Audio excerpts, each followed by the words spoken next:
The Sea Morgan's Child. Once upon a time, an old couple lived near St Audrey's Wood in Somerset. One still night, the husband, who was a fisherman, went down to the beach, which was much closer in the old days, for an after-dinner stroll. To his astonishment, he could hear singing above the soft sounds of the waves. It was the most beautiful singing, indeed the most beautiful sound, that the fisherman had ever heard, and he yearned to hear it better. He edged closer, slowly, to where the singing seemed to be coming from. He soon spied a group of sea morgans, as mermaids are known in that part of the world, sat upon the rocks, combing their hair, frolicking in the rock pools, and generally having fun. They were of all ages, from little children to older people. All of them were singing this beautiful and enchanting song.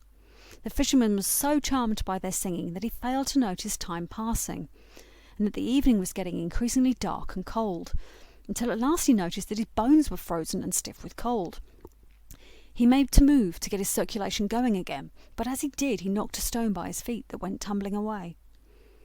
The sea morgans looked up at this unexpected noise. Then, as soon as they saw that they were being watched by a human, they headed back into the waves as fast as they could. They were in such a hurry they accidentally left one of their own children behind. She was still so young and small that she had not yet grown her morgan tail, and so had human-like legs. The fisherman approached the child, who was clearly not happy. She waved her little fists at him and gurgled unhappily.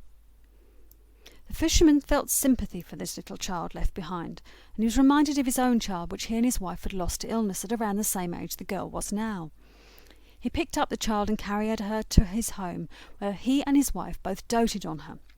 In honour of who and what she was, they named her Morgan. A few of their neighbours had always been a little suspicious of where the child had suddenly appeared from. After all, the wife was surely too old by now to have had her own child, and the fact that they called her Morgan led to just more gossip and mutterings. Morgan grew under the care of her adopted parents and developed a great love of water. She was always wet, her hair, her clothes and everything, for she was always swimming, splashing about in water, paddling in puddles, and never ever once seemed to get cold from the water, even in the coldest part of winter. Soon enough, Morgan began to talk and to sing. Her voice was incredibly beautiful. The local clergy and choir master desperately wanted her to sing in the choir of the local church, but Morgan hated being inside the stuffy old building and would always sneak out at the earliest opportunity to go and play with water somewhere. One Sunday she snuck out as usual and was soon found afterwards splashing about in the mill pond by the emerging congregation, who yelled horrid comments at her, claiming she was a heathen soul. Not a very Christian attitude, I agree. Her parents pulled Morgan from the pond and tried to get her to come home with them, away from all the unpleasantness, when Morgan suddenly called out, "What's that singing I can hear? I know that song. It's my song."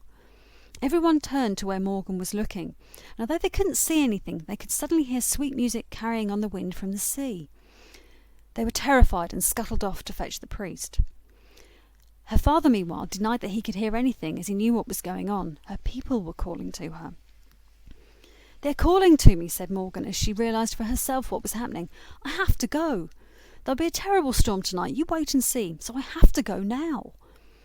Her parents realised that they could no longer continue to raise and keep Morgan with them. It was indeed time for her to go back to her own sea folk.